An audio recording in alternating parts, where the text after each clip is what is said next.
সালোকসংশ্লেষ প্রক্রিয়ায় সবচেয়ে অপরিহার্য সবুজ রঞ্জক পদার্থ ক্লোরোফিল, ক্লোরোফিল এ এবং ক্লোরোফিল বি।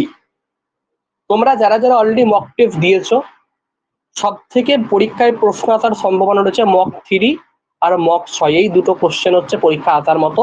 এবছরে 90% কাছাকাছি কিন্তু চান্স রয়েছে, আমি বারবার বলে দিচ্ছি। এরকমই প্রশ্ন কিন্তু পরীক্ষায় দেওয়া হবে।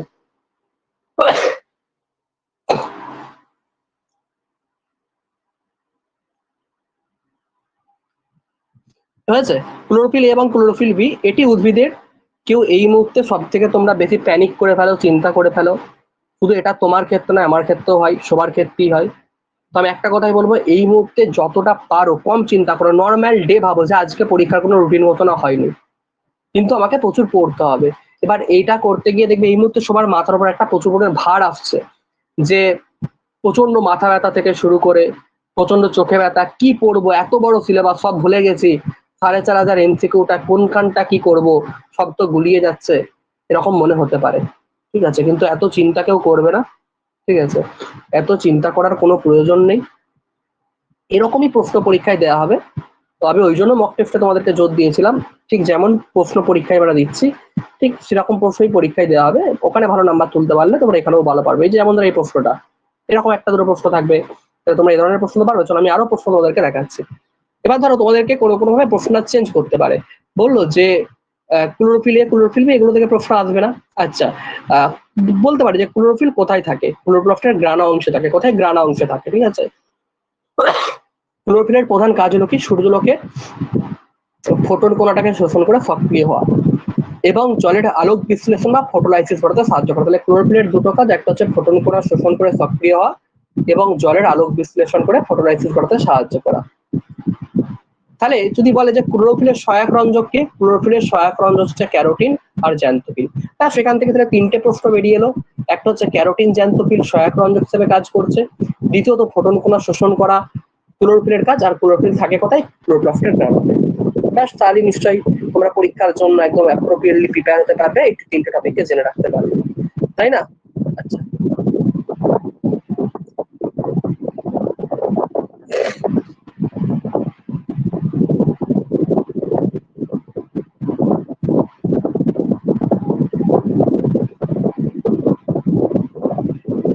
চলো আমরা পরের পাঠে আসছি।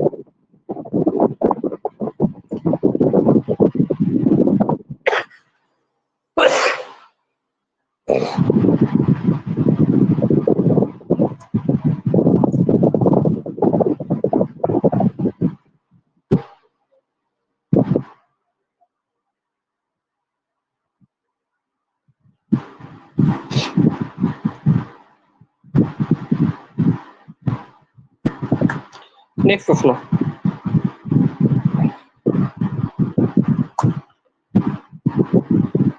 সালোক সংশ্লেষে কোন গ্যাস গ্রহণ করা হয়? সালোক সংশ্লেষে কোন গ্যাস গ্রহণ করা হয়? ব্যাখ্যাগুলো খাতায় লিখে নাও, আমি এমসিকিউ গুলো না হয় দিয়ে দেবো, আর ব্যাখ্যাগুলো খাতায় লিখবে। ঠিক আছে, অত তো দেওয়া সম্ভব না। সালোক সংশ্লেষে কোন গ্যাস গ্রহণ করা হয় বলো? গ্রহণ করা হয় কোন গ্যাস বলেছে, বর্জন কিন্তু বলেনি। গ্রহণ করা হয় কোন gas? Oxygen, nitrogen, carbon dioxide.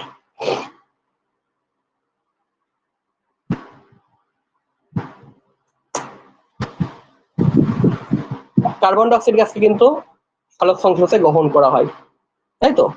আচ্ছা, অক্সিজেন কি করে? নির্গত করে। অক্সিজেন কি করে? নির্গত করে। চলো পরের প্রশ্ন আসছে।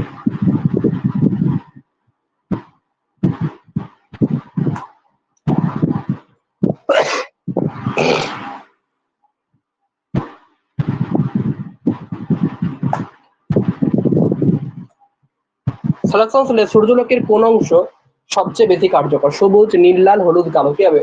সালোক সংশ্লেষের জন্য সবচেয়ে কার্যকর কোনটা?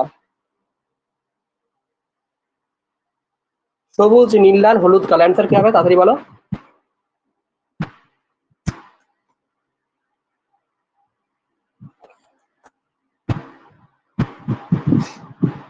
নীল ও লাল। নীল ও লাল হচ্ছে সব থেকে বেশি পরিমাণে সক্রিয়। নীল ও লাল কেন কি না, এই দুটো রং কি করে, মানে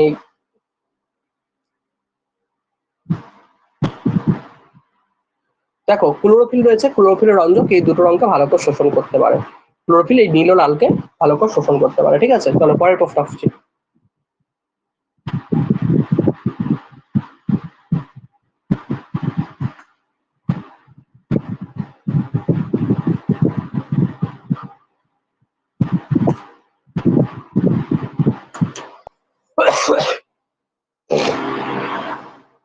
সালোক সংশ্লেষণের কাঁচামাল কোনটি?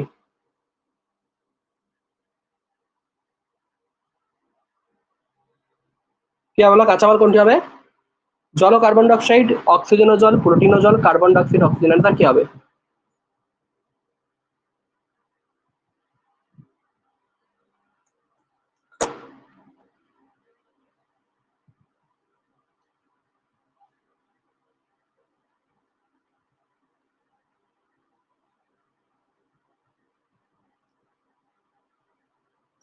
জল ও কার্বন ডাইঅক্সাইড, ঠিক আছে। পরের প্রশ্ন হচ্ছে সালোক সংশ্লেষ থেকে,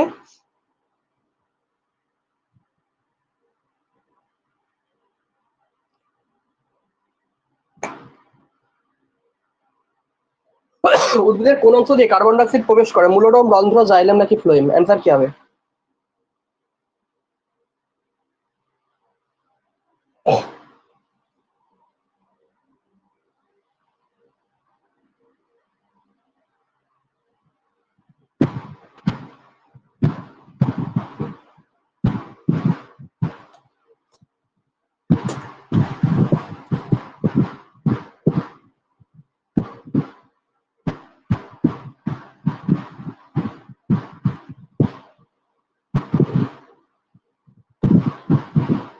রন্ধ্র বা স্টোমাটা দিয়ে কার্বন ডাইঅক্সাইড পাতায় যে ছোট ছোট ছিদ্রগুলো থাকে তার মধ্যে দিয়ে প্রবেশ করে, তাই তো? চলো পরের প্রশ্ন আসছে।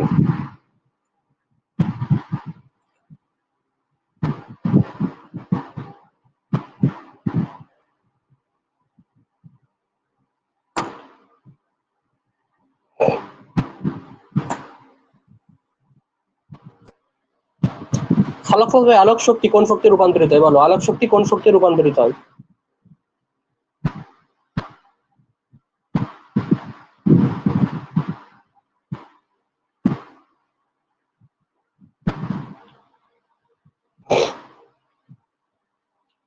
রাসায়নিক শক্তিতে? ঠিক আছে, রাসায়নিক শক্তিতে।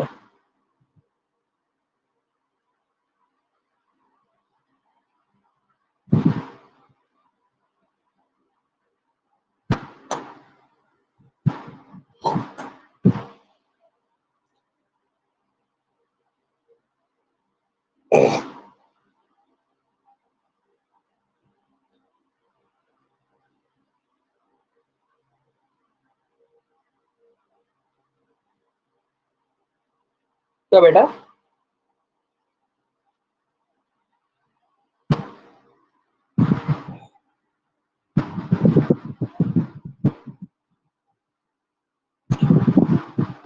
বলো।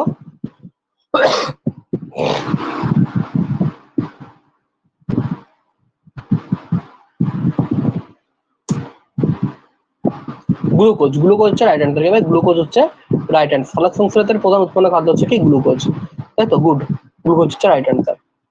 চলো পরের পাঠে আমরা আসছি আবারও।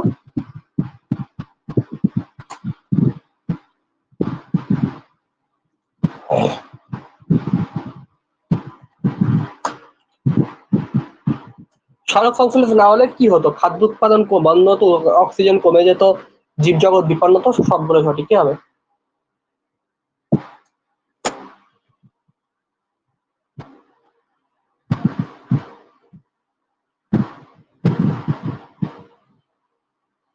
ঠিক আছে।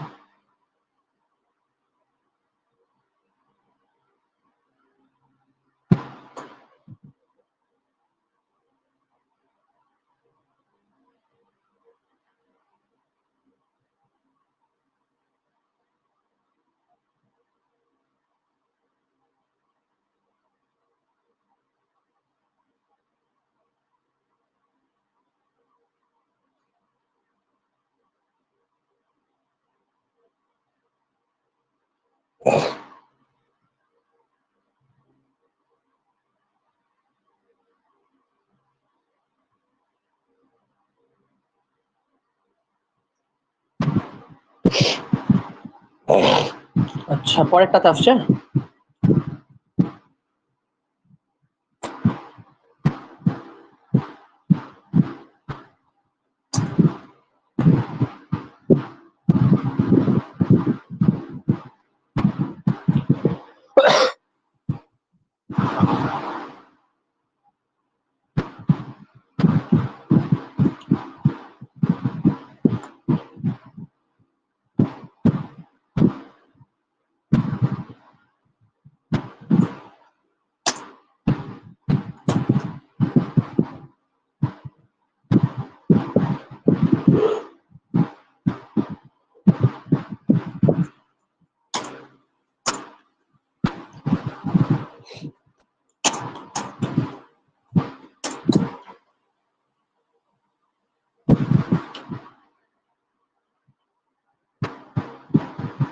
একটু দাঁড়াও।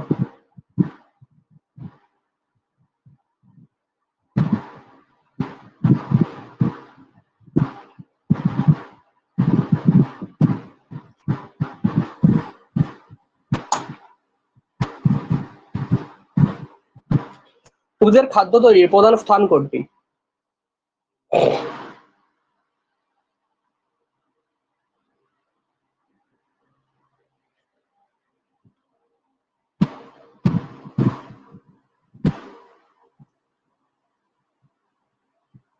মক টেস্ট কারা নাওনি এখনো?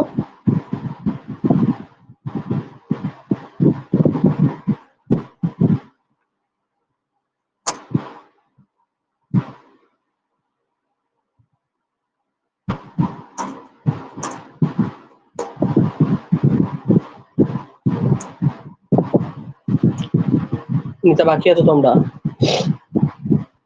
আচ্ছা, উদ্ভিদের খাদ্য তৈরির স্থান হলো কি? ক্লোরোপ্লাস্ট, মাইটোকন্ড্রিয়া, রাইবোজোম, ঠিক আছে, নাকি ভ্যাকুল? কি অ্যান্সার হবে বলো এটা? তাড়াতাড়ি তাড়াতাড়ি অ্যান্সার করো, হাত চালাও।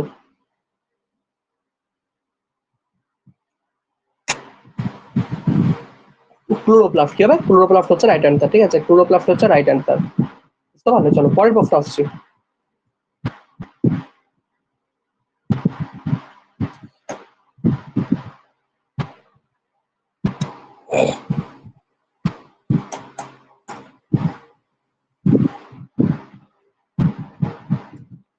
নেক্সট স্টোমাটা কোথায় থাকে গো? স্টোমাটা কোথায় থাকে কে বলতে হবে? স্টোমাটা প্রধানত কোথায় থাকে? মূলে, কাণ্ডে, পাতায় নাকি ফুলে? কি হবে এটা? পাতায় থাকে স্টোমাটা। ঠিক বলেছো, পাতায় কিন্তু স্টোমাটা থাকে। চলো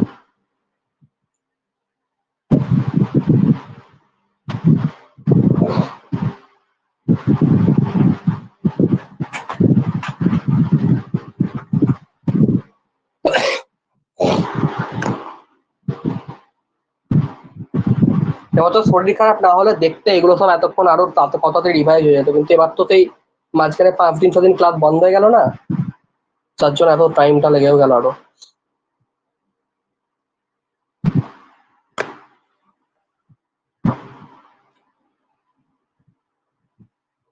আচ্ছা, একটা কথা মনে রাখবে, একটু সালোক সংশ্লেষের একটু ব্যাখ্যা করে দিই। দেখো, সালোক সংশ্লেষের যেমন ধরো আমি বলে দিচ্ছি যে ক্লোরোফিল যুক্ত কিছু উদ্ভিদ, যেমন ধরো সবুজ, যেখানে সবুজ অংশ, ওই সবুজ অংশ যেখানে থাকবে সেখানে দিয়ে কিন্তু কি হবে? সালোক সংশ্লেষের প্রধান স্থান। যেমন ধরো ফুলের বৃতি, সবুজ পাপড়ি মানে শালুক ফুল বলো, কনিমনসা গাছের কাঁটা বলো, লাউ কুমড়ো পুঁই বলো, গুলঞ্চ লতাই বলো, স্পাইরোগাইরাই বলো, মসে বলো, প্রাণে বলো, এই প্রতিটা সবুজ অংশে কিন্তু সালোক সংশ্লেষ হয়ে থাকে। এছাড়াও এককোষী প্রাণী, ভালো করে রাখবে যে কোন কোন প্রাণীতে হয়। সবুজ রঙের একটা প্রাণী রয়েছে ইউগ্লিনা আর ক্রাইসেমিবা, এদের মধ্যে কিন্তু সালোক সংশ্লেষ লক্ষ্য করা যায়, কারণ ইউগ্লিনা এবং ক্রাইসেমিবা এদের ভেতরে কি রয়েছে? এদের ভেতরে কি রয়েছে বলো? এদের ভেতরে রয়েছে হচ্ছে ক্লোরোফিল। এছাড়াও রয়েছে ব্যাকটেরিয়া, রোডোসিউডোমোনাস, রোডোস্পাইরিলাম এদের ভেতরে। ব্যাকটেরিয়ার মধ্যে রোডোসিউডোমোনাস, রোডোস্পাইরিলাম এগুলো কিন্তু পরীক্ষায় প্রশ্ন দেয় যে কোন কোন ব্যাকটেরিয়াতে দেখা যায়। কি কি ব্যাকটেরিয়াগুলোর নাম বললাম? রোডোসিউডোমোনাস, রোডোস্পাইরিলাম, এই সমস্ত ব্যাকটেরিয়াগুলোতে। আর হচ্ছে পাতার মেসোফিল কলা সালোক সংশ্লেষের প্রধান স্থান, আর ক্লোরোপ্লাস্ট হচ্ছে এই মেসোফিল কলার মধ্যে থাকে, এটা হচ্ছে সালোক সংশ্লেষের প্রধান অঙ্গাণু। ব্যাস, তাহলে এখানটা ক্লিয়ার হয়ে গেল, আর এত কিছু মনে রাখতে হবে না। পরীক্ষায় প্রশ্ন এলো সালোক সংশ্লেষের প্রধান অঙ্গাণুর নাম কি? সালোক সংশ্লেষের প্রধান অঙ্গাণুর নাম কি? ক্লোরোপ্লাস্ট। এটি কোথায় থাকে? মেসোফিল কলায় থাকে। আচ্ছা, সালোক সংশ্লেষে সাহায্যকারী অঙ্গাণুগুলোর নাম কি? এডিপি আর হচ্ছে কি এনএডিপি।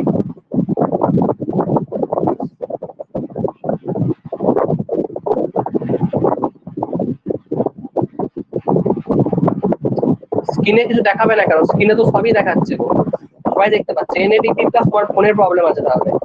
এডিপি এবং এনএডিপি প্লাস, আর কি রয়েছে? আরইউপিপি। এডিপি মানে কি? Adenosine diphosphate, nicotinamide, adenine dinucleotide phosphate. কোনোদিন নামগুলো সচরাচর আসে না, ঠিক আছে। আর আরবিপিনে ডাইবিউলো বিসফসফেট মানে সালোক সংশ্লেষের প্রধান উপাদান। এগুলো হচ্ছে সাহায্যকারী উপাদান। সাহায্যকারী উপাদানের মধ্যে কি এডিপি প্লাস রয়েছে, এনএডিপি প্লাস রয়েছে, আরইউবিপি রয়েছে। এগুলো প্রত্যেকটা হচ্ছে সহায়ককারী উপাদান। আর যদি বলি প্রধান উপাদান কি, সালোক সংশ্লেষের প্রধান উপাদান কি,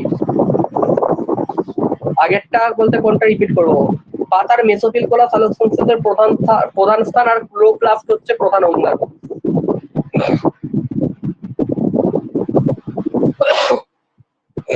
কোন কোন ব্যাকটেরিয়া? রোডোসিউডোমোনাস, রোডোস্পাইরিলাম আর ক্লোরোফিল। সরি, তোমার হচ্ছে রোডোসিউডোমোনাস আর রোডোস্পাইরিলাম, ঠিক আছে। রোডোসিউডোমোনাস এবং রোডোস্পাইরিলাম, ঠিক আছে। হয়েছে?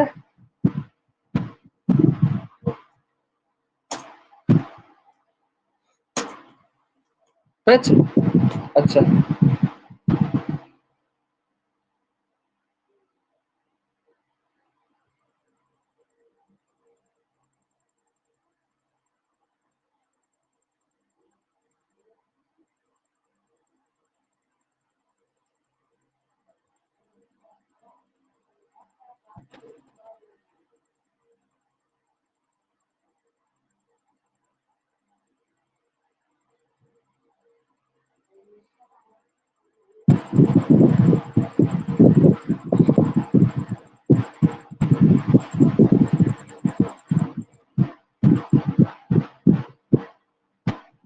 নেক্সট পার্টে আমরা আসছি।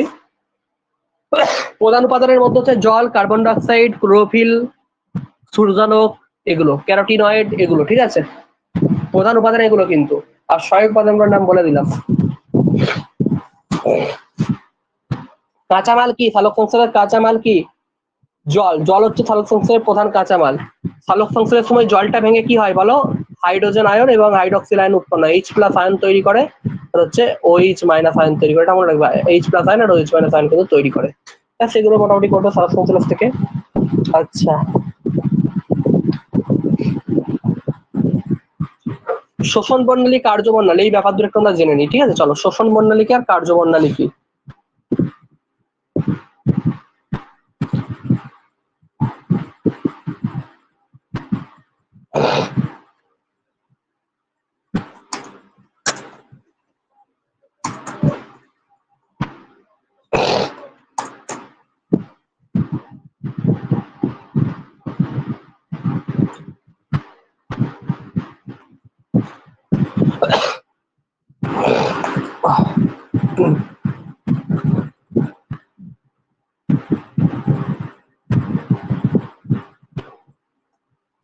দেখো, শোষণ বর্ণালী কোন রঞ্জক, যেমন ক্লোরোফিল, কোন তরঙ্গদৈর্ঘ্য, কোন তরঙ্গদৈর্ঘ্যে আলো কতটা শোষণ করতে পারে তার লেখচিত্র বা গ্রাফকে শোষণ বর্ণালী বলা হয়। তাহলে শোষণ বর্ণালী ব্যাপারটা কি? শোষণ বর্ণালী মানে হচ্ছে কোন রঞ্জক, যেমন ক্লোরোফিল, কোন তরঙ্গদৈর্ঘ্যে আলো কতটা শোষণ করতে পারবে, সেটা হচ্ছে শোষণ বর্ণালীর সাহায্যে বোঝা যায়। আর কার্যবর্ণালী কি? আচ্ছা, বৈশিষ্ট্যগুলো দেখে নাও। ক্লোরোফিল নীল লাল আলো বেশি শোষণ করে, সবুজ আলো কম শোষণ করে। এগুলো হচ্ছে প্রত্যেকটা শোষণ বর্ণালীর মধ্যে পড়ে, ঠিক আছে। আচ্ছা, আমি পিডিএফটা রেডি করে দিচ্ছি। পিডিএফটা আমি অ্যাপের মধ্যে আপলোড করবো, অ্যাপের নোটিশ অপশনে। প্রতিটা পিডিএফ আমি অ্যাপের নোটিশ অপশনে আপলোড করে দেবো, ঠিক আছে। 2026 পেড ব্যাচে। এখান থেকে তো কার্যবর্ণালীটা দেখে নাও, দেওয়া আছে। এখান থেকে প্রত্যেকে পড়ে নেবে। আমার দোষ যেন দেবে না, স্যার এটা পড়াইনি ওটা পড়াইনি। এমনিতেই 3-4 বেশি একদম সময় নেই। এত সময়ের মধ্যে সিলেবাস শেষ করা খুব কঠিন ব্যাপার, আমি তো বলে দিচ্ছি। 4.5 এমসিকিউ 1 মাস আগে কমপ্লিট করে দিয়েছি। যারা পাওনি আমি বারবার বলেছি মেসেজ করবে, আমি দিয়ে দেবো অ্যাপের মধ্যে, ঠিক আছে। এবার যারা পাওনি তারা মেসেজ করো ঠিক মতো আমাকে। আমার তো সম্ভব নয় বাড়ি বাড়ি গিয়ে দিয়ে আসার। আচ্ছা, পরের পার্টটাতে আমরা আসছি। নাহলে আমি এত মানে শরীর খারাপ, ডাক্তারে পড়াতেই মানে কথা বলতেই বারণ করেছে, কিন্তু তা সত্ত্বেও আমি এটা কমপ্লিট করিয়ে দিচ্ছি। আচ্ছা, আলোক নির্ভর দোষ আর অন্ধকার দোষটা একটু বলে দিই।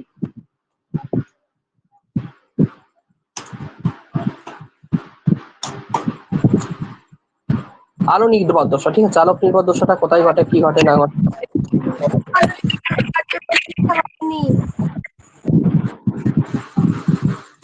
মিউট করো, মিউট করো। কার্যপ্রণালী দেওয়া আছে, সব ওই একসঙ্গেই দেওয়া আছে, বুঝতে পারলে? পিডিএফ এ সব চলে যাবে। আলোক নির্ভর দশা, লাইট ডিপেন্ডেন্ট ফেজ। দেখো প্রত্যেকে অ্যাপটা ওপেন করবে, দিয়ে 2026 এএনএম জিএনএম পেড ব্যাচে ঢুকে যাবে, ঢুকে গিয়ে নোটিশ বলে লেখাটাই টাচ করবে, এই নোটিশ থেকে পিডিএফটা দেওয়া আছে। ঠিক আছে? আলোক সংশ্লেষের যে পর্যায়ে সূর্যালোক সরাসরি প্রয়োজন হয় তাকে আলোক নির্ভর দশা বলে। ঠিক আছে? আর অন্ধকার দশাটি কোথায় ঘটে না, ক্লোরোপ্লাস্টের গ্রানাতে ঘটে। কোথায় ঘটে? ক্লোরোপ্লাস্টের গ্রানাতে কিন্তু এটা ঘটে। ঠিক আছে? ক্লোরোপ্লাস্টের গ্রানাতে কিন্তু আলোক নির্ভর দশাটা ঘটে। খুব ভালো জিনিস। প্রয়োজনীয় উপাদানকে আলোক নির্ভর দশার জন্য প্রয়োজনীয় সূর্যালোক, ক্লোরোফিল, জল। ঘটনাগুলো দেখে নাও। ক্লোরোফিল সূর্যালোক শোষণ করে, এগুলো ঘটনা পড়ার দরকার নেই, ঘটনা পড়ার দরকার নেই। সমীকরণটা যা মনে রাখবে একটু, আর গুরুত্বটা মনে রাখবে। ঠিক আছে? গুরুত্বটা টুকটাক দু একটা লাইন মনে থাকবে, আর কিছু মনে রাখার দরকার নেই। চলো আমি পরেরটা আসছে অন্ধকার দশাতে। ঠিক আছে? যেগুলো পড়ার দরকার সেগুলোকে আমি মেন লাইনগুলোকে আমি পরে পয়েন্ট করে দিচ্ছি। ঠিক আছে? আর কিছু পড়ার দরকার থাকবে না, তাহলে মোটা হরফ করে দেবো বা একটা কালি মিশিয়ে দেবো। ঠিক আছে? তাহলে সেগুলো কারো বেশি তোমরা বুঝতে পারবে যে কোনটা পড়ার দরকার আছে।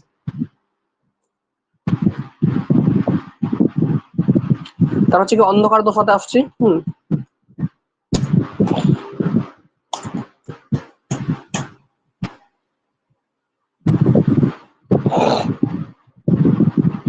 পরীক্ষায় প্রশ্ন আসতে পারে অন্ধকার দশাটা কোথায় ঘটে। ঠিক আছে? একটু মনে রাখবে, স্টোমাতে ঘটে। কোথায় ঘটে? অন্ধকার দশা কিন্তু স্টোমাতে ঘটে। ঠিক আছে?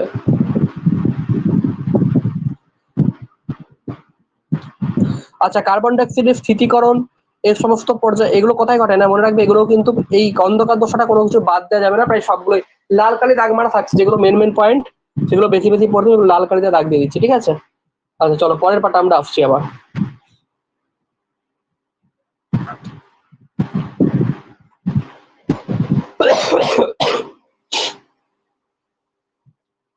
আচ্ছা, হিল বিক্রিয়া কি? হিল বিক্রিয়াটা একটু আমি বলে দিই যে হিল বিক্রিয়া যদি কখনো পরীক্ষায় প্রশ্ন আসে তাহলে কিন্তু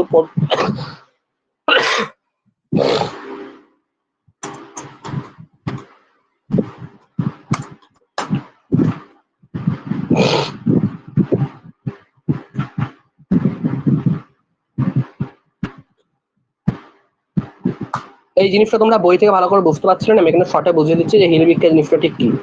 চলো হিল বিক্রিয়া একটু দেখে নাও। পরীক্ষায় যদি এখান থেকে প্রশ্ন দেওয়ার সম্ভাবনা অত্যন্ত কম, তাও আমরা একটু দেখতে পারি। ক্লোরোপ্লাস্টে আলোর উপস্থিতিতে জলের আলোক বিশ্লেষণের ফলে অক্সিজেনের নির্গমনকে হিল বিক্রিয়া বলে। মানে ক্লোরোপ্লাস্টে যখন আলো গিয়ে পৌঁছাবে তখন জলের আলোক বিশ্লেষণের ফলে অক্সিজেন বেরিয়ে যায়। মানে অ্যাকচুয়ালি হাইড্রোজেন, মানে জলটা ভেঙে যাচ্ছে আলোর উপস্থিতিতে। ভালো করে বোঝো, ক্লোরোপ্লাস্টের ভেতর জল ভেঙে যায় আলোর উপস্থিতিতে। এটা হচ্ছে হিল বিক্রিয়া। কে দেখিয়েছিল প্রমাণ করে? রবি নীল দেখিয়েছিল। রবি নীল কি দেখালো? যে পাতার মেসোফিল কোলায় যে ক্লোরোপ্লাস্ট রয়েছে, সেই ক্লোরোপ্লাস্টের ভেতরে যে জল রয়েছে সেই জলটা ভেঙে যাচ্ছে, ভেঙে গিয়ে অক্সিজেনটা বার করে দিচ্ছে। সেটা হচ্ছে হিল বিক্রিয়া। ক্লোরোপ্লাস্টের যে দেখা যাচ্ছে গ্রানা বা থাইলাকয়েড, গ্রানা কেন লেখা থাকলো? কারণ আলোক বিক্রিয়া গ্রানাতে ঘটে, তাই জন্য গ্রানাতে মনে রাখবে। হিল বিক্রিয়া কোথায় ঘটে? গ্রানাতে ঘটে। কেন মিল পাচ্ছ তো? কারণ গ্রানা হচ্ছে আলোক দশার প্রধান স্থান। আচ্ছা, বৈশিষ্ট্য দেখে নাও। সব লাইন বাই লাইন কিন্তু মনে থেকে যাবে। বৈশিষ্ট্যগুলো যদি পারো, এগুলো দেখার দরকার নেই নেই নেই নেই তার সেখানটা যা দেখবে শুধু বিখ্যাত এগুলো, বিখ্যাত দেখবি কাজ হয়ে যাবে।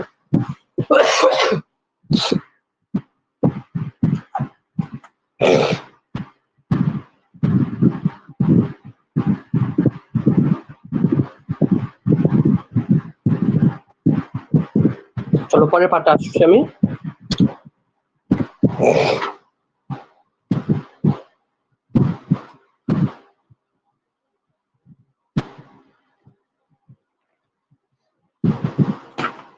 আচ্ছা চলো, আলোক নিরপেক্ষ দশা।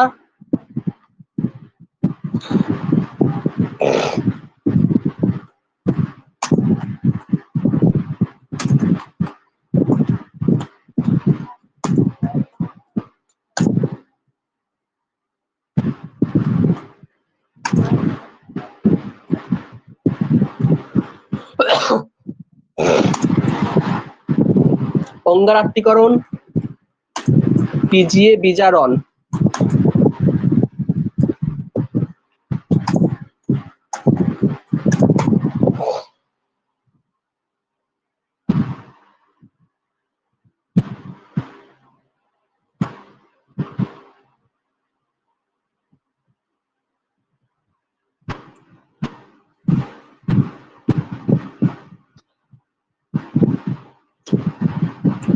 টোটাল 20টা এমসিকিউ আমি দিয়ে দিলাম, ঠিক আছে। 20টা এমসিকিউ একটু তোমরা চাইলে অ্যাপের মধ্যে ঢুকে গিয়ে একটু মুখস্থ করে নেবে, ঠিক আছে। এই টপিকগুলো থেকে দিয়ে দিয়েছি আমি পিডিএফ এর মধ্যে, ঠিক আছে। আচ্ছা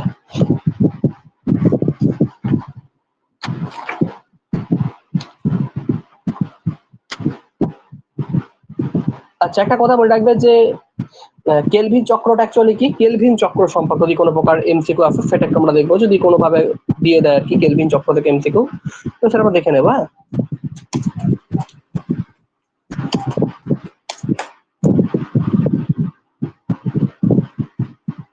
আচ্ছা বলতো কেলভিন চক্র কোথায় ঘটে, গ্রানাতে না স্ট্রোমাতে নাকি থাইলাকয়েড ঝিল্লি নাকি মাইটোকন্ড্রিয়া, কি হবে বলতো, কি বলতে পারবে দেখি তো।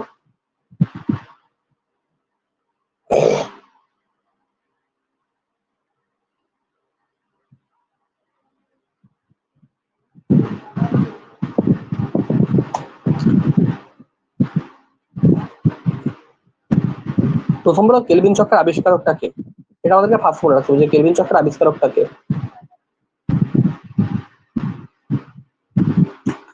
কেলভিন চক্রের আবিষ্কারক কে?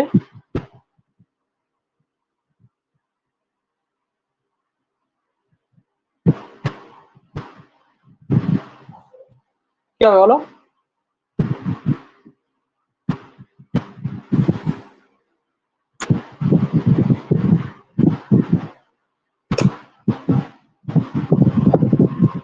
বিজ্ঞানী কেলভিন, কিছুই না, মেলভিন কেলভিন, যে যার আবিষ্কারক। এই যে কেলভিন, মেলভিন কেলভিন হচ্ছে কেলভিন চক্র আবিষ্কারক, তাই না? আচ্ছা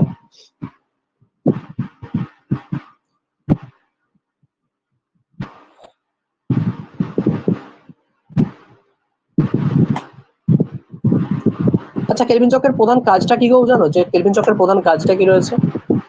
কেউ কি জেনে জানো? যদি বলতে পারো তো বলো যে কেলভিন চক্রের প্রধান কাজ কি।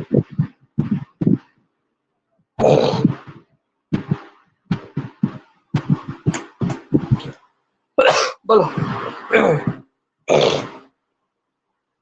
প্রধান কাজ কেলভিন চক্রের প্রধান অক্সিজেন উৎপাদন, জল ভাঙা, কার্বন ডাইঅক্সাইড থেকে শর্করা তৈরি করা নাকি ক্লোরোফিল তৈরি করা, অ্যান্সার কি হবে বলো?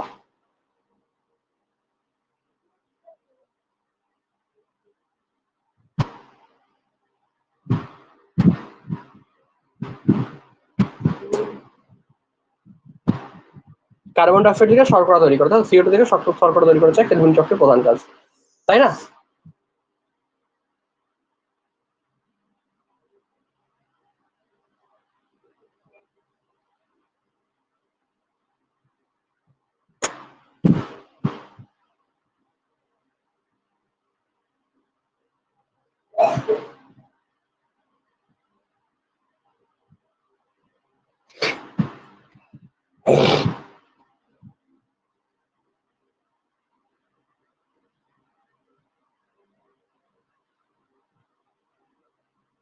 কি হবে অ্যান্সারটা বলো, কেলভিন চক্রের প্রধান কাজ কোনটা? অপশন সি রাইট অ্যান্সার, তাই তো? Option C right answer, carbon dioxide থেকে শর্করা তৈরি করা হচ্ছে কেলভিন চক্রের প্রধান কাজ। চলো পরের প্রশ্ন আসছি।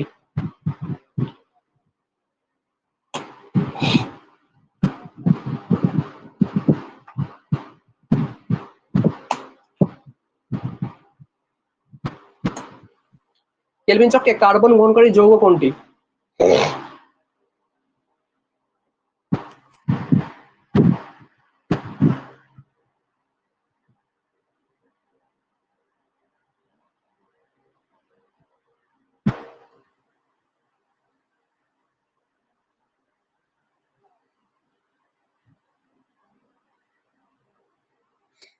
বলো।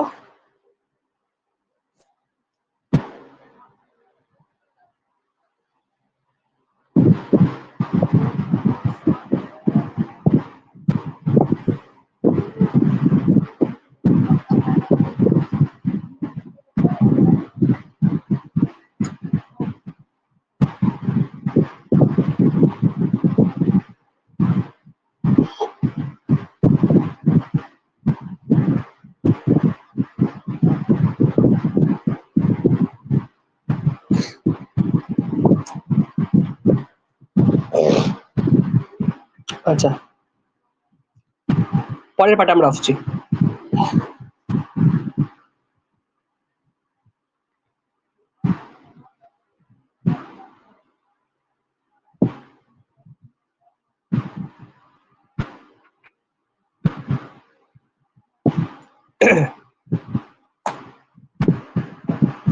কেলভিন চক্রের শেষ ফল কি?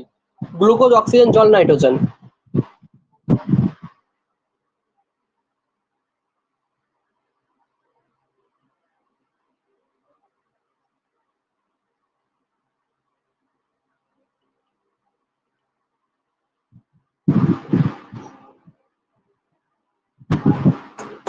শেষ ফলটা কি হলো?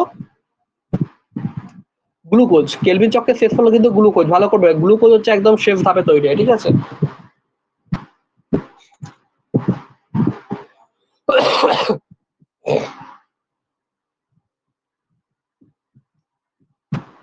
চলো পরের প্রশ্ন আসছে।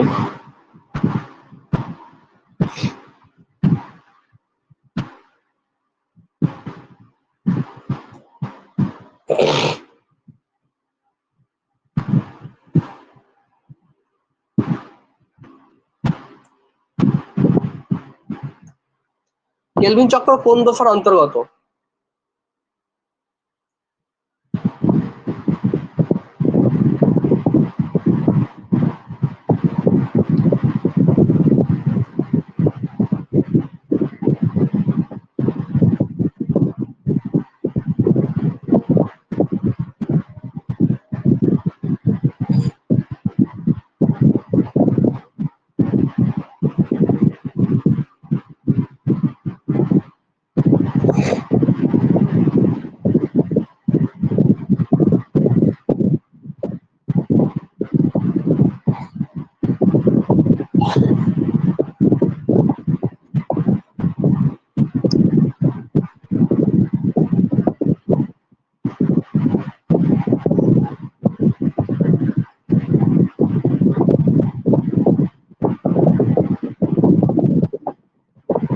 বলো, কেলভিন চক্র কোন দশার অন্তর্গত? আলোক নির্ভর দশা, আলোক নিরপেক্ষ দশা, স্বপন বৃক্কে নাকি হিল বৃক্কে? এটা ভাবনা চিন্তা করে অ্যান্সার দাও, আশা করছি পারবে প্রত্যেকে। মনে হয় এটা হচ্ছে খ, মানে আলোক নিরপেক্ষ দশার অন্তর্গত, ঠিক আছে? অপশন বি, আলোক নিরপেক্ষ দশার অন্তর্গত, ঠিক বলেছো। তাহলে মোটামুটি এই অ্যান্সার করতে পারছো সঠিকভাবে, তাই তো? চলো তাহলে এখন আমরা এই জায়গাটাকে বন্ধ করি, দিয়ে আমরা চলে আসছি কোথায় না, আচ্ছা কোন দোষে অক্সিজেন উৎপন্ন হয় না বলতো? কোন দোষায় অক্সিজেন উৎপন্ন? আমি তো বলি চালক দোষা, অন্ধকার দোষা। আর চালক দোষায় কি অক্সিজেন উৎপন্ন হয় আগে বলো? আলোক দোষায় কি অক্সিজেন উৎপন্ন হয়? হ্যাঁ, আলোক দোষায় কিন্তু অক্সিজেন উৎপন্ন হবে, এবং কোন প্রক্রিয়ার মাধ্যমে? ফটোলাইসিস প্রক্রিয়ার মাধ্যমে। অন্ধকার দোষায় কিন্তু হবে না। আচ্ছা, আলোক দোষায় কি কি তৈরি হয় আমি আবার বলে দিচ্ছি। আলোক দোষায় তৈরি হয় এটিপি তৈরি হয়, NADPH তৈরি হয়, তাই তো? আচ্ছা, গ্লুকোজ এবং অন্যান্য শর্করা কিন্তু তৈরি হয় না আলোক নিরপেক্ষ দশায়। সূর্যালোকের প্রয়োজন নেই কোন দশায়? সূর্যালোকের প্রয়োজন নেই আলোক নিরপেক্ষ দশায়। আলোক দশায় কিন্তু সূর্যালোকের প্রয়োজন রয়েছে, ঠিক আছে? চলো পরের পাঠে আমরা আসছি মিনারেল পুষ্টি বা খনিজ পুষ্টি নিয়ে। চলো,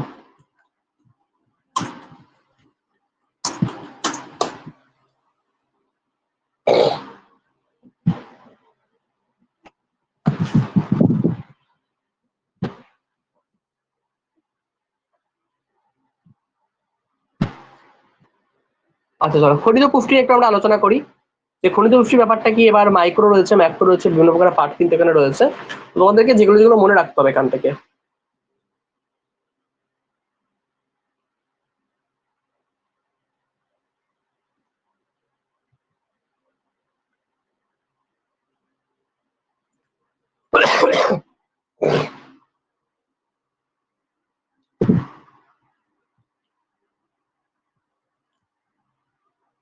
তারাও তো এটাকে ডিলিট রাখতে হবে।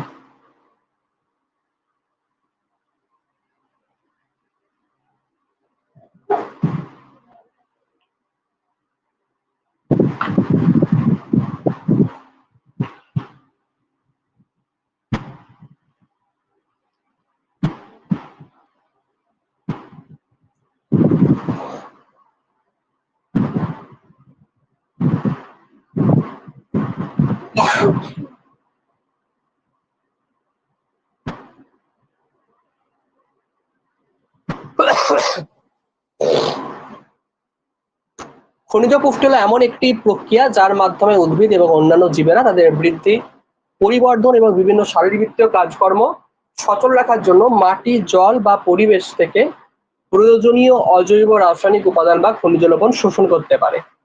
সহজ কথায়, বেঁচে থাকার জন্য এবং পুষ্টির চাহিদা মেটানোর জন্য উদ্ভিদের যে সমস্ত খনিজ উপাদানের প্রয়োজনে তাকে আমরা খনিজ পুষ্টি বলে থাকি। উদ্ভিদের স্বাভাবিক বৃদ্ধির জন্য 17টি অত্যাবশ্যকীয় খনিজ উপাদান বা মৌল কিন্তু প্রয়োজন হয়। উদ্ভিদের শরীরে এদের প্রয়োজনীয়তার পরিমাণের উপর ভিত্তি করে এদেরকে দুটি ভাগে কিন্তু ভাগ করা হয়ে থাকে। ঠিক আছে? আচ্ছা, অতিমাত্রিক ম্যাক্রো উপাদান কি? তা উদ্ভিদের স্বাভাবিক বৃদ্ধির জন্য এই অতিমাত্রিক বা ম্যাক্রো নিউট্রিয়েন্টস যেগুলোকে বলছে সেগুলোর সংখ্যা কিন্তু 9টা। 1 নম্বর হচ্ছে কি রয়েছে দেখো, nitrogen, phosphorus, potassium, calcium, magnesium, sulphur, carbon, hydrogen, oxygen. এই প্রত্যেকটা হচ্ছে কিন্তু অতিমাত্রিক বা ম্যাক্রো উপাদানের মধ্যে পড়ে। তাহলে প্রত্যেকের মধ্যে কি বললাম, অতিমাত্রিক বা ম্যাক্রো উপাদানের মধ্যে কি পড়ে? নাইট্রোজেন পড়ে, ফসফরাস পড়ে, পটাশিয়াম পড়ে, ক্যালসিয়াম পড়ে, ম্যাগনেসিয়াম পড়ে, সালফার পড়ে, কার্বন পড়ে। ব্যাস এইটুকু মনে রাখবে যে কোনগুলো অতিমাত্রিক উপাদান। ব্যাস ম্যাক্রো নিউট্রিয়েন্টস এর একটা পার্ট হয়ে গেল। এর পরের যে পার্টটা দাও সেটা হচ্ছে মাইক্রো নিউট্রিয়েন্টস পার্টের মধ্যে কোনগুলো কোনগুলো পড়ছে। চলো,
এটা হয়ে গেছে। চলো পরের পার্ট আমরা আসছি।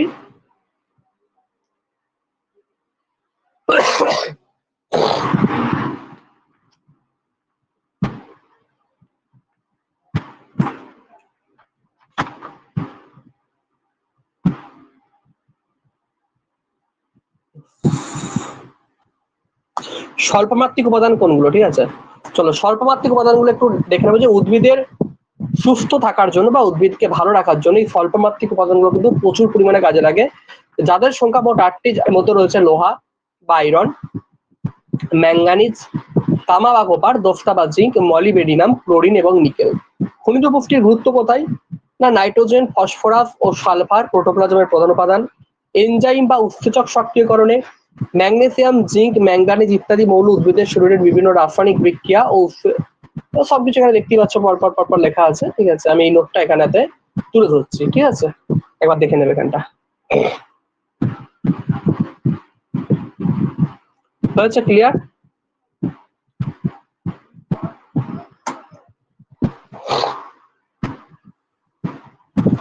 আচ্ছা, 8টা এলিমেন্ট টোটাল দেখে নেবে এখান থেকে। যে এবার এক্সামে তোমাকে কেমন ভাবে দেয় বলো তো? না, এক্সামে তোমাকে দেবে হচ্ছে, আমি বলে দিচ্ছি কেমন ভাবে দেয়। 4টা অপশন দেবে, যে নিম্নলিখিত কোনটি অতিমাত্রিক উপাদানের মধ্যে পড়ে, নিম্নলিখিত কোনটি স্বল্পমাত্রিক উপাদানের মধ্যে পড়ে। জাস্ট তোমাকে এরকম ভাবে কিন্তু প্রশ্নগুলো দেওয়া হয়। ঠিক আছে, বুঝতে পেরেছো কিভাবে প্রশ্নগুলো দেওয়া হয়?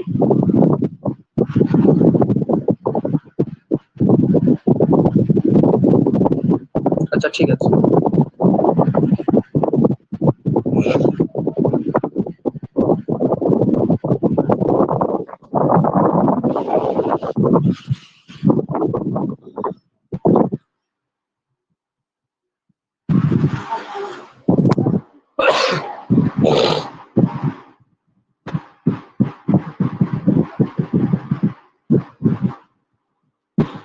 চলো পরের পার্টে আমরা আসছি, একটু দেখে নাও।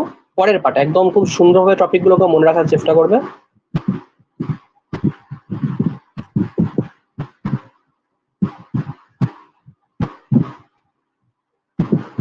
দাঁড়াও তো,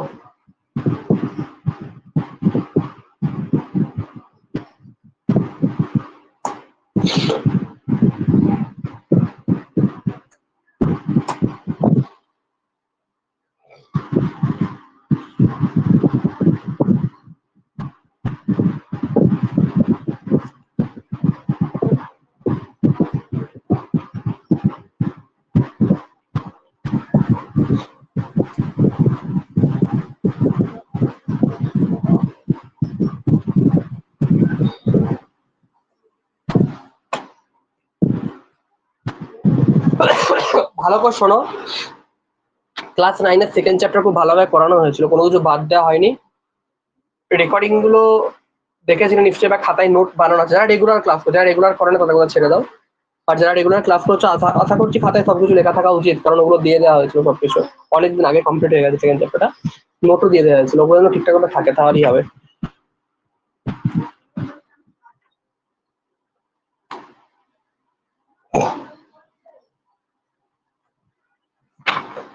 বাস্তব পরীক্ষিত প্রশ্ন খুব একটা বিষয় আসে না, যদি আসে সেটা আমরা তখন পরবর্তীকালে দেখবো। আমরা ডাইরেক্ট শ্বসনে ঢুকে যাচ্ছি, ঠিক আছে? চলো শ্বসন চ্যাপ্টারে আমরা ঢুকে যাচ্ছি।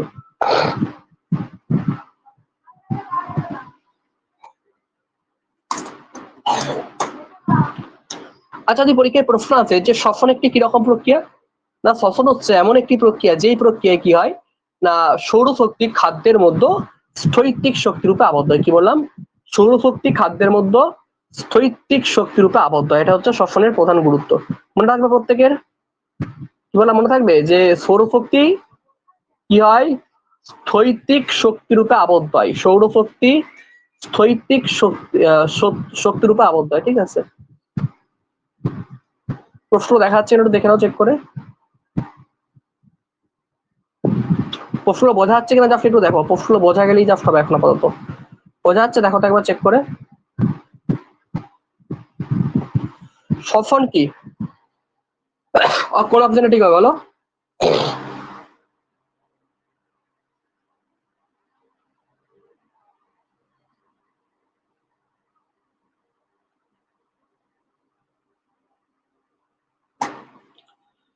খ, তাই তো? আচ্ছা, খাদ্য তৈরির প্রক্রিয়া। কোষের শক্তিকরকে, এটা তো বলার কিছু নয়, মাইটোকন্ড্রিয়া। আচ্ছা, শ্বসনের সময় প্রধানত কোন গ্যাসকে ব্যবহার করা হয়? অক্সিজেনকে ব্যবহার করা হয়। ভালো করে ভাবনা চিন্তা করে কাজে লাগাও। চিন্তা, শ্বসনের সময় কোন গ্যাস কাজে লাগানো হয় বলো? শ্বসনের সময় কোন গ্যাস কাজে লাগানো হয় বলো? অক্সিজেন গ্যাসকে কিন্তু শ্বসনের সময় প্রচুর পরিমাণে কাজে লাগানো। কাকে? অক্সিজেন গ্যাসকে কিন্তু শ্বসনের সময় কাজে লাগানো হয়। আচ্ছা আচ্ছা, শ্বসনের ফলে কোন গ্যাস নির্গত হয়?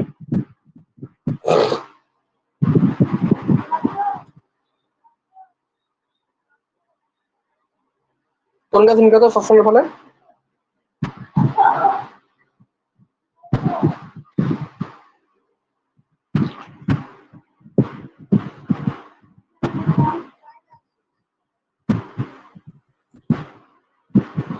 Carbon dioxide. কার্বন ডাইঅক্সাইড নির্গত হয়। বায়বীয় শ্বসন কোথায় উৎপন্ন হয়?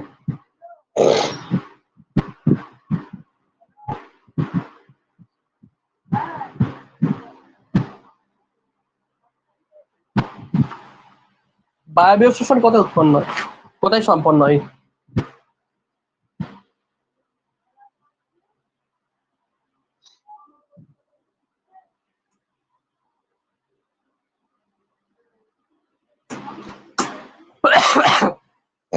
মাইটোকন্ড্রিয়া, সাইটোপ্লাজম এবং মাইটোকন্ড্রিয়াতে সম্পন্ন হয়। এখানে সাইটোপ্লাজম কি আছে?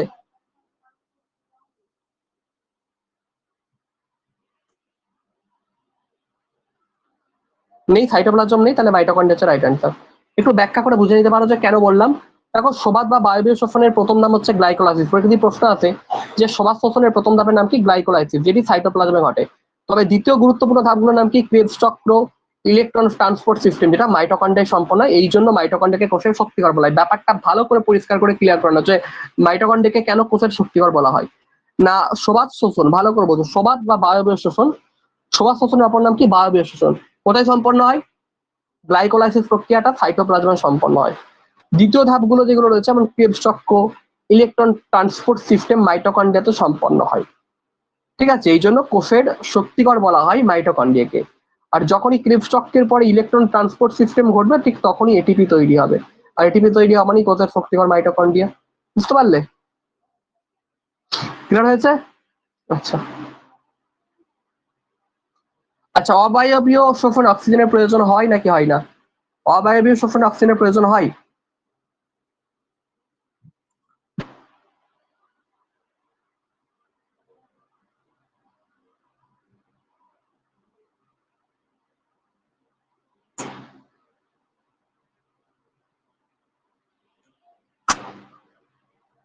হয় না। অবায়বীয় শোষণে অক্সিজেনের প্রয়োজন হয় না। কত দাগের প্রশ্ন এটা জানো? 6 দাগের প্রশ্ন। 6 দাগের প্রশ্ন, 6 দাগের প্রশ্নটা হচ্ছে অপশন খ রাইট অ্যান্সার, হয় না। গ্লুকোজের অসম্পূর্ণ জারণে ঘটে।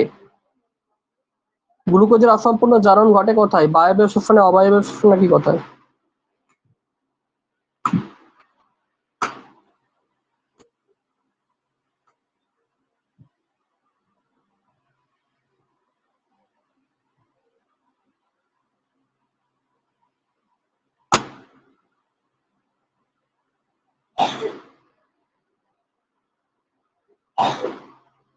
বলো।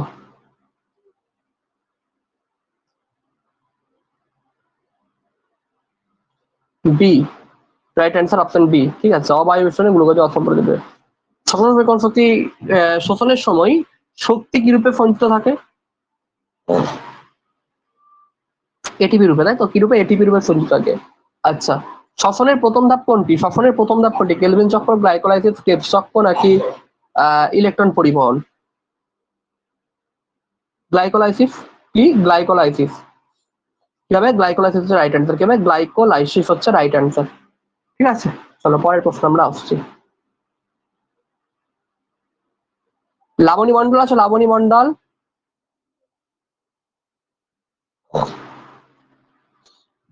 লাবণী মন্ডল দুটো আছে, একটা লাবণী মন্ডল মাম্পি, এইটাকে আমি বুঝতে পারছি না।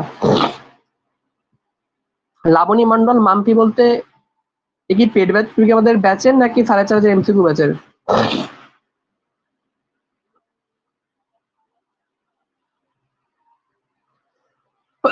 আচ্ছা,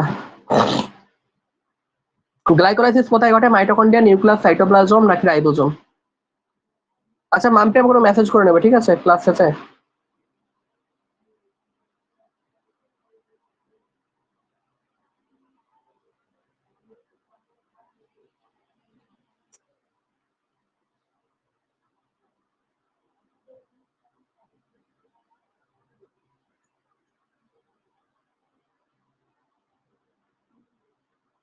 7 নম্বরটা দেখালাম। অবায়বীয় শ্বসনের ধাপ, প্রথম ধাপ কোনটি বলো? শ্বসনের প্রথম ধাপ কোনটি? অপশন খ রাইট অ্যান্সার, গ্লাইকোলাইসিস। একটু আগে বললাম গ্লাইকোলাইসিস রাইট অ্যান্সার। গ্লাইকোলাইসিস কোথায় ঘটে? একটু আগেই পড়িয়েছি। গ্লাইকোলাইসিস কোথায় ঘটে? সাইটোপ্লাজমে ঘটে। অপশন গ হচ্ছে রাইট অ্যান্সার, তাই তো? চলো, ক্রেবস চক্র কোথায় ঘটে? ক্রেবস চক্র একটু আগেই পড়েছি, মাইটোকন্ড্রিয়ার ম্যাট্রিক্সে। মাইটোকন্ড্রিয়ার ম্যাট্রিক্স বা ধাত্রে, তাই তো? দেখতে পাচ্ছ ডিটেলসে পড়ানোর কতটা দাম। অবায়বীয় শ্বসনের ফলে ইফটেক কি উৎপন্ন হয়? অবায়বীয় শ্বসনের ফলে ইফটেক কি সম্পন্ন হয়? ল্যাকটিক অ্যাসিড, ইথাইল অ্যালকোহল, নাকি জল, নাকি গ্লুকোজ? অ্যান্সার কি হবে? 12টা। 12টা কি হবে? ইথাইল অ্যালকোহল এবং কার্বন ডাইঅক্সাইড। ইথাইল অ্যালকোহল এবং কার্বন ডাইঅক্সাইড হবে।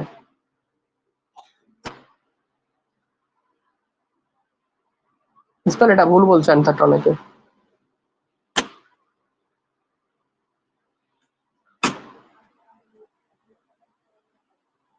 ইথাইল অ্যালকোহল আর কি কার্বন ডাইঅক্সাইড। চলো পরের পার্টে আমরা আসছি। মানুষের পেশিতে অবায়বীয় শ্বসনের ফলে উৎপন্ন হয় কি? ইথাইল, ইথানল, ল্যাকটিক অ্যাসিড, নাকি গ্লুকোজ, নাকি অক্সিজেন? অ্যান্সার কি হবে?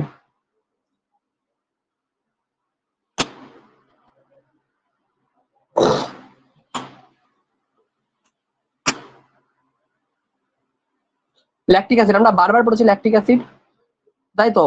মানুষের পেশির কথাই লিখে তো ল্যাকটিক অ্যাসিড, খুব ভেরি ভেরি ইম্পর্টেন্ট প্রশ্ন এটা। চলো, সফরের কাঁচামাল কি? গ্লুকোজ, প্রোটিন, ভিটামিন, খনিজ লবণ।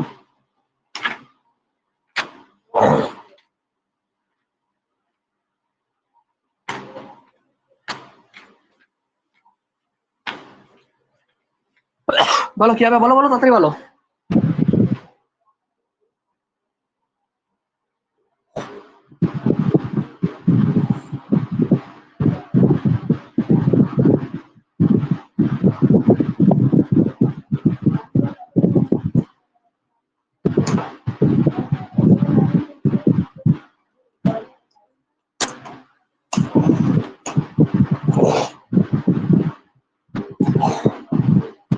কি হবে বলো, সফরের কাঁচামাল কি হবে? গ্লুকোজ, প্রোটিন, ভিটামিন নাকি খনিজ লবণ?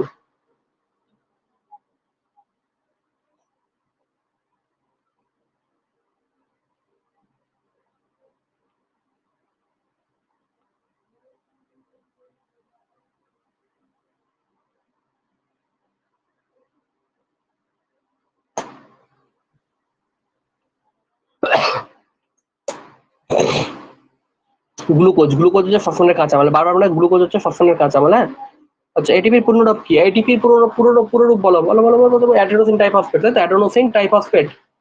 চলো পরের প্রশ্ন আসছে আমি। বায়বীয় শ্বসনে গ্লুকোজের জারণের ফলে কি উৎপন্ন হয়? বায়বীয় শ্বসনে গ্লুকোজের জারণের ফলে কি উৎপন্ন হয়?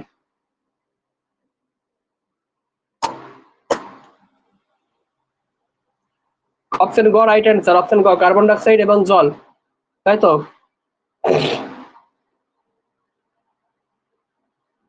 বাদ বাকি সমস্ত প্রশ্ন উত্তর অলরেডি দেওয়া আছে, পড়ে নেবে, পিডিএফ দিয়ে দিচ্ছি। চলো পরের পার্ট আসছি আমরা। লেখাটা কমপ্লিট হয়ে গেল।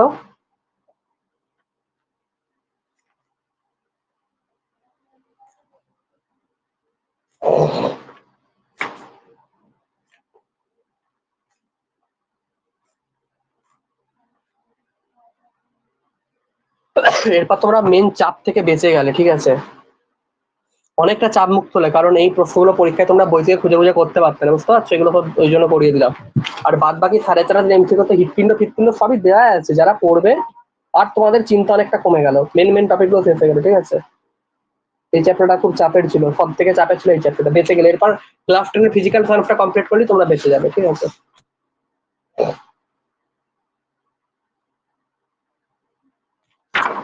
তো আরো আমরা এমসিকিউ নিয়ে আসছি।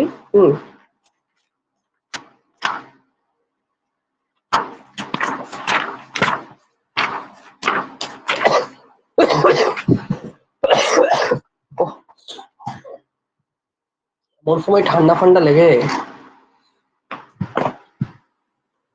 আচ্ছা বলতো, গ্যাসীয় আদান প্রদান, উদ্ভিদের গ্যাসীয় আদান প্রদান করার জন্য কি কি অঙ্গগুলো কাজে লাগে? পত্ররন্ধ্র কাজে লাগে, লেন্টিসেল কাজে লাগে, ফাসফুল কাজে লাগে। পত্ররন্ধ্র, লেন্টিসেল, ফাসফুল, খাতায় নোট করে নাও। গ্যাসীয় আদান প্রদানে সাহায্যকারী উদ্ভিদের প্রধান প্রধান অংশগুলো, ঠিক আছে?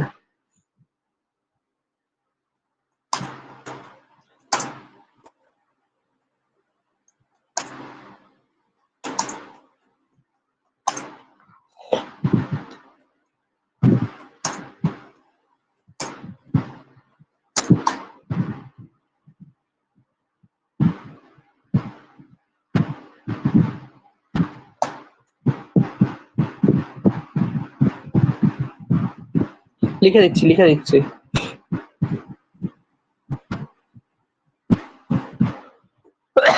খুব গুরুত্বপূর্ণ জায়গা এগুলো। হ্যাঁ, কার্বন ডাইঅক্সাইড, অক্সিজেন আর জলীয় বাষ্প, এগুলো কিন্তু কাজে লাগে, ঠিক আছে? উদ্ভিদের গ্যাসের আদান প্রদান, এগুলো কিন্তু খুব কাজে লাগে, ঠিক আছে? মনে রাখবে কিন্তু।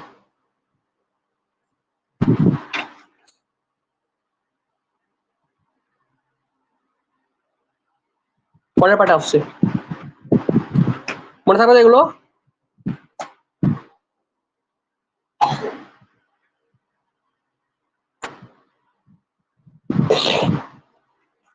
আচ্ছা,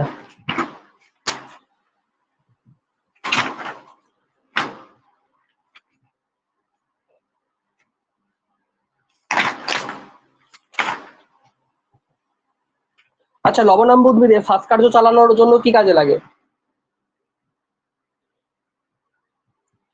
লেন্টিসেল, শ্বাসমূল আর পত্ররন্ধ্র, স্টোমাটা বা পত্ররন্ধ্র, ঠিক আছে। কি হবে বলো?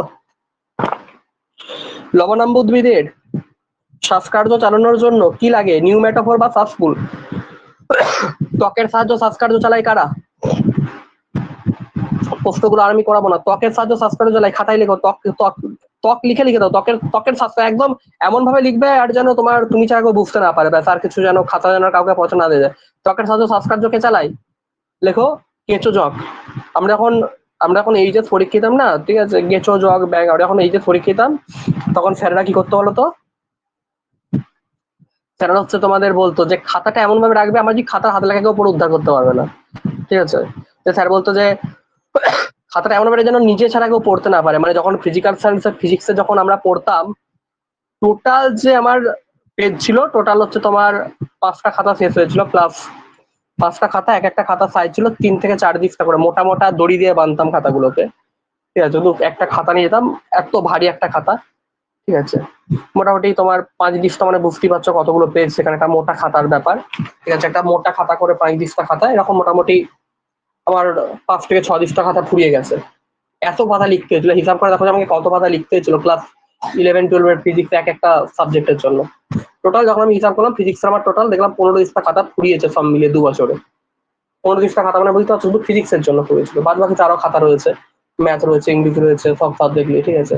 প্রচুর লিখতে হয়, ফিজিক্স মানে প্রচুর। আর খাতাগুলোতে যেটা লিখতাম মোটামুটি উর্দু না হিন্দি না সাঁওতালি না কোন ভাষা কেউ বুঝতে পারতো না, ঠিক আছে। জাস্ট এমনি টেনে টেনে টেনে টেনে টেনে টেনে ব্যাস, ঠিক আছে। পাইকে এরকম পাই হয়ে গেল, সিগমা চিহ্ন যখন দেবো, ঠিক আছে, এরকম সিগমা হয়ে গেল। আমি চাইলে তো বুঝতেই পারবো না এই খাতাটা, ঠিক আছে। তীর চিহ্ন যখন দিতাম, তোমার তীর চিহ্নের মাথায় এরকম তীর চিহ্ন, ঠিক আছে। রিয়াকশন লিখতাম কেমিস্ট্রির, ঠিক আছে। এখানে ধরো H2O, ঠিক আছে। এবার H2 এর এমনি করে হাইড্রোজেন, H এর প্লাস, প্লাস হচ্ছে কি না OH মাইনাস, ঠিক আছে। এইরকম খাতায় লিখতাম। আমি বুঝে ফেলতাম যে এটা H-O আছে, মানে এটা এখানে 2 এর মতো রাখছে হাইড্রোজেন, ঠিক আছে। বুঝে নিতাম এগুলো, ঠিক আছে। এভাবে কিন্তু লেখা প্র্যাকটিস করতে হবে। এভাবে না লিখলে না তুমি সময় পাবে না এতটা অ্যাক্সেস করার। ওই জন্য বলছি জাস্ট টেনে দাও এখন, যেন নিচে ছাড়া কেউ বুঝতে না পারো। আচ্ছা, তারপর একটা বলতে, যে প্রোটিন ধর্মী রঞ্জক শ্বাসবায়ু পরিবহন করে তাকে কি বলে? শ্বাসরঞ্জক বলে। দুটো শ্বাসরঞ্জকের উদাহরণ কি? একটা হচ্ছে হিমোগ্লোবিন, একটা শ্বাসরঞ্জক হিমোগ্লোবিন। হিমোগ্লোবিন আর হচ্ছে হিমোসায়ানিন, ঠিক আছে। আর আমার পাশার একটা বান্ধবী গুলো ছিল, ওদের খাতাটা এরকম করে সেই লাল কালার একটা মোলার দিত, ঠিক আছে। সেই লাল মোলার দিয়ে সেই ডিজাইন করতো পাঁচগুলোতে, এরকম করে পেন দিয়ে একটা লাল কালি নীল কালি এরকম দিয়ে ডিজাইন হতো, ঠিক আছে। ওরা তো ফিজিক্স নেয়নি, ওদের বায়োলজি ছিল, এরকম ডিজাইন বায়োলজির খাতাটা সুন্দর করে ডিজাইন করতো, ঠিক আছে। দিয়ে এখানে একটা স্টিকার চেটানো থাকতো, নাম লিখতো, ঠিক আছে। আচ্ছা, আমার যখন পড়তাম একটা হচ্ছে তোমার চেন দিয়া ব্যাগ ছিল, জানো তো? চেন দিয়া ব্যাগ ছিল, চেন দিয়া ব্যাগের মধ্যে বিভিন্ন রকমের হাজার হাজার পেন, ঠিক আছে। আর আমার কাছে ছিল দুটো পেন, একটা কালো একটা নীল, 2 টাকা করে পেনগুলোর দাম ছিল, ঠিক আছে। কত কিনবো, রেগুলার পেন ফুরিয়ে যাচ্ছে। ওরা সেই 5 টাকার পেন আনতো, ঠিক আছে। আর মাঝে মধ্যে পেন দিতে ভুলে গেল, 2টো পেন দিত, স্যার পেন দিত, কোনোদিন না করতো নি আমাকে কেউ, ঠিক আছে। আর খাতাগুলোর কি মানে পাতাগুলো একদম পুরো একদম চকচক করতো, ঠিক আছে। এরকম ব্যাপার ছিল, কিন্তু এগুলো কিন্তু মেয়েরা খুব ভালো করে, আর ঠিক আছে। আর আবার আমাদের আরো কিছু ছেলে বন্ধু ছিল, ঠিক আছে, যারা অলরেডি বা জব করছে, তারা আবার খাতা বানতেও সময় পেতো না, ঠিক আছে। খাতা খোলাই নিয়ে চলে যেত, ঠিক আছে, পিচবোর্ডের মধ্যে। এরকম কিন্তু অবস্থা করতো। পিচবোর্ডের মধ্যে কার খাতা সেলাই করার সময় নেই, খাতা পিচবোর্ডে ঢুকিয়ে নিয়ে চলে গেছে। আজকে কোথায় খুঁজে পাবি কি করে রে? বলছে ওসব খুঁজে পেয়ে যাবো, আমাদের সব হেডিং করা আছে সব, ঠিক আছে। আবার যদি কেউ খাতা নিয়ে ভুলে যেত, বলতো তোর 2টো পাতা ছিঁড়ে দেবে, আজকে লিখে নিয়ে যায়, কালকে আমার খাতায় এটা আবার যে ঢুকিয়ে দেবো। দিয়ে আমার ধরো 2টো পাতা ছিঁড়ে নিল, দিয়ে পিন করে নিল, ওই খাতার সঙ্গে জুড়ে দিল, ঠিক আছে। এভাবে আমাদের সব পড়তো, মানে পড়াশোনা করেছি। আর মেয়েরা একটা পেজ ছিল তখন দূরের কথা, একটা মেয়ের সঙ্গে একটা মেয়ে যদি খাতায় ঠেকে যেত, তাহলে কিন্তু তোমার আবার চাপ হয়ে যাবে তাদের। আচ্ছা চলো, পরের প্রশ্ন আমরা আসছি। একটি লৌহ গঠিত শ্বাসরঞ্জকের নাম, পরীক্ষায় প্রশ্ন আসতে পারে। একটি লৌহ গঠিত শ্বাসরঞ্জক, কি নাম? লৌহ গঠিত শ্বাসরঞ্জকের নাম হচ্ছে হিমোগ্লোবিন, ঠিক আছে।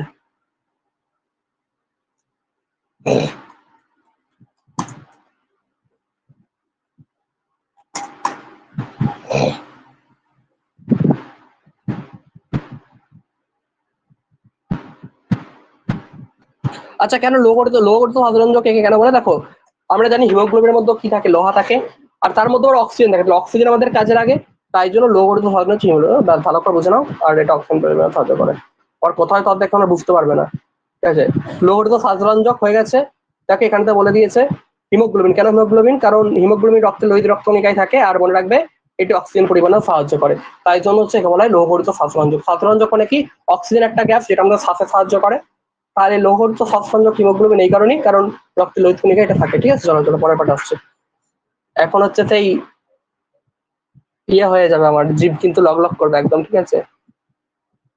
এটা অ্যাড দিত না তখন, বিজ্ঞাপন দিত না টিভিতে, ঠিক আছে, সেন্টার ফুড, জিভ কেমন লক লক করে, সেরকম অবস্থা কিন্তু হয়ে গেছে। তো ভালো করে কথাগুলো শুনে লিখে নেবে।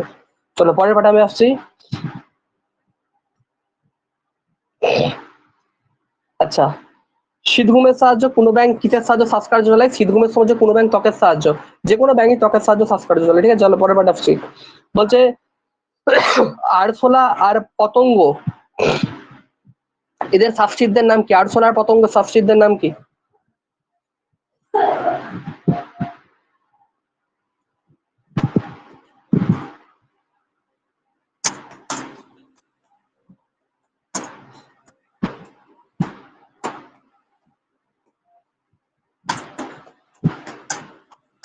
আরশোলা আর পতঙ্গের সাবসিডদের নাম কি বলো?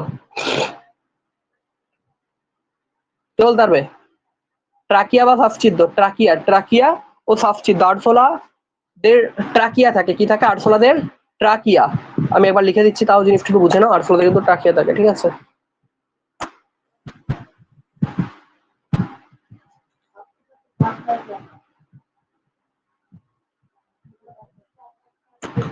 কি থাকে? আরশোলা কি থাকে বলো? আরশোলাদের ট্রাকিয়া থাকে, ঠিক আছে। পরে ট্রাকিয়া, ট্রাকিয়া, ব্যাস ট্রাকিয়া, ট্রাকিয়ার মধ্যে কিন্তু এরা নিঃশ্বাসনে, ঠিক আছে। চলো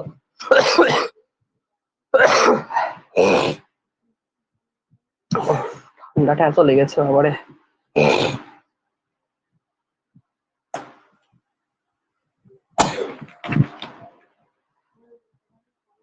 উম্মে কুলসুম আছো না নেই? উম্মে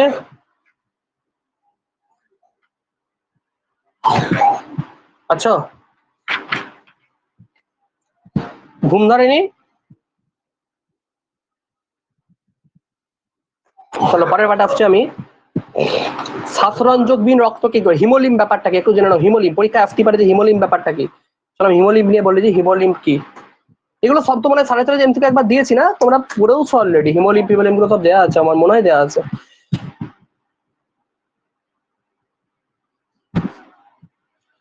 উন্মুক্ত রক্ত সংবহনতন্ত্রকে হিমোলিম বলা হয়। উন্মুক্ত রক্ত সংবহনতন্ত্রকে হিমোলিম বলা হয়। হিমোলিম হচ্ছে অ্যান্থোপোডা মানে আরশোলা পোকামাকড় এদের থাকে, আর মোলাস্কা প্রাণীদের দেহেও থাকে। রক্ত সদৃশ তরল এটা, যা উন্মুক্ত রক্তবাং সংযোগে প্রবাহিত হয়, ঠিক আছে। এটি তরল। আমি এই নোটটা দিয়ে দিচ্ছি, ব্যাস একটু মুখস্থ করে নেবে নোটটা, আজকে নোটে ঢুকিয়ে দিলাম, ঠিক আছে। চলো পরের প্রশ্ন আসছে। এখান এই পুরো নোটটা ঢুকিয়ে দিয়েছে, হ্যাঁ, পিডিএফটা। হিমোলিম কার দেখা যায়? হিমোলিম দেখা যায় কার? না আরশোলা দেখা যায় হিমোলিম। চলো পরের পাঠে আসছে।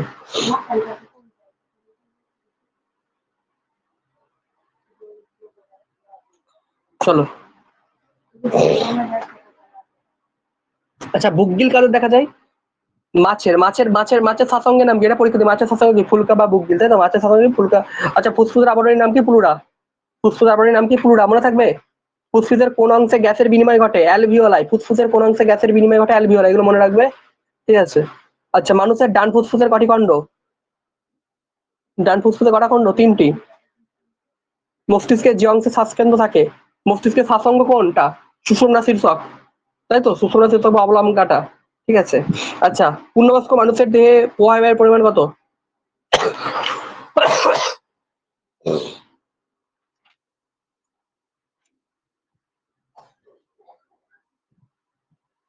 ফুসফুসের কোন অংশে গ্যাসের বিনিময় ঘটে? কোন অংশে? অ্যালভিওলাই। বলেন অ্যালভিওলাই এর মধ্যে গ্যাস ঢুকছে। আচ্ছা, মানুষের ডান ফুসফুসে 3টে খণ্ড। মানুষের শ্বাসকার্যে সাহায্য করে মধ্যচ্ছদা বা পঞ্জর মধ্যস্থ পেশি। দীর্ঘস্থায়ী ধূমপানের ফলে, দীর্ঘস্থায়ী ধূমপানের ফলে ফুসফুসের অ্যালভিওলাইটা নষ্ট হয়ে যায়, তখন একে আমরা এমফাইসেমা রোগ বলি। এমফাইসেমা রোগ বলে থাকি, ঠিক আছে। এমফাইসেমা রোগ তখন আমরা এটা বলে থাকি। ক্লিয়ার হয়েছে? আচ্ছা চলো, এটুকুই থাকবে, আরো দিয়ে দেবো। বলুন তো। এমফাইসেমা হচ্ছে ফুসফুসের রোগকে এমফাইসেমা বলে, মানে যারা অতিরিক্ত ধূমপান করে তাদের রোগ দেখা যায় সেই সময়, ঠিক আছে, তাই ফুসফুসের রোগ তখন হচ্ছে আমরা তাকে এমফাইসেমা বলে থাকি। অন্য লোকের করে যে একটা বললেন ব্রেনের শ্বাসকার্যের যে অঙ্গ নাম অবলঙ্গাটা, ওর পরেই বললেন। মস্তিষ্কের যে অংশে শ্বাসকেন্দ্র থাকে সেটা হলো মেডালা অবলঙ্গাটা বা সুষুম্না শীর্ষক, মেডালা অবলঙ্গাটা বা সুষুম্না শীর্ষক, ঠিক আছে। চলো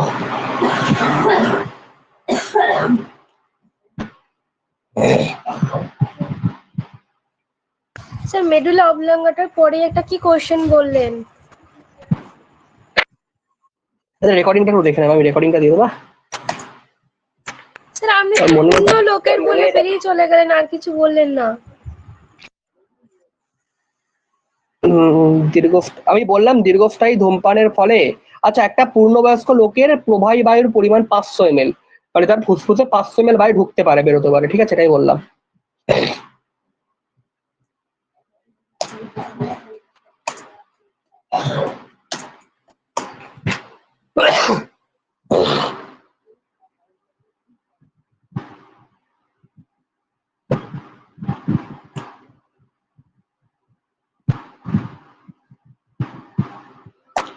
আচ্ছা এটা একটু মনে রাখবে যে মুক্ত অক্সিজেন ছাড়া বাঁচতে পারে না তাদেরকে আমরা কি বলি? বাধ্যতামূলক বায়োজীব বলি। তাহলে বাধ্যতামূলক বায়োজীব কাদের বলি? যারা মুক্ত অক্সিজেন ছাড়া বাঁচতে পারে না তাদেরকে আমরা বাধ্যতামূলক বায়োজীব বলি, তাই তো। আর যেসব জীব মুক্ত অক্সিজেন ছাড়া বেঁচে থাকতে পারে, মানে তাদের অক্সিজেন লাগবে না, তাদেরকে আমরা কি বলবো? অবায়ুজীবী বলবো। কি বলবো? অবায়ুজীবী। তাহলে দুটো ব্যাপার কিন্তু গুলিয়ে নেবে না, মুক্ত অক্সিজেন ছাড়া যারা থাকতে পারে তাগুলো বায়ুজীবী, আর যারা থাকতে থাকলো অবায়ুজীবী, ঠিক আছে।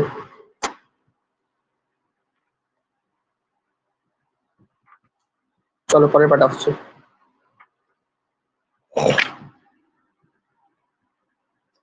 কোষের প্রধান শোষণ বস্তুর নাম কি? বলো।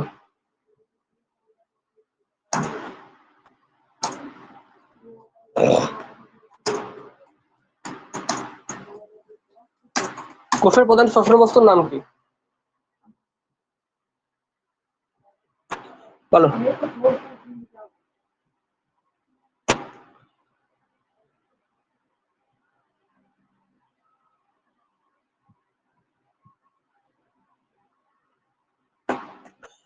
গ্লুকোজ বা শর্করা, খুব ভালো হয়। গ্লুকোজ বা শর্করা হচ্ছে কোষের প্রধান শোষণ বস্তু, ঠিক আছে। গ্লুকোজ বা শর্করা হচ্ছে কোষের প্রধান শোষণ বস্তু। হয়েছে ক্লিয়ার?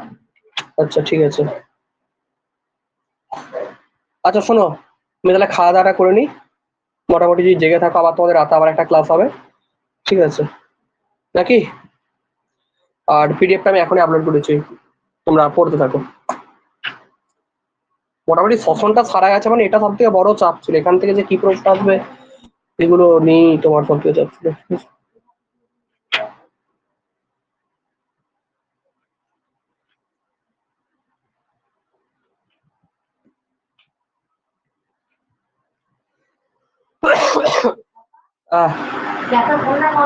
চলো বাবা নিয়ে গেল আধার কার্ডে নিয়ে করাতে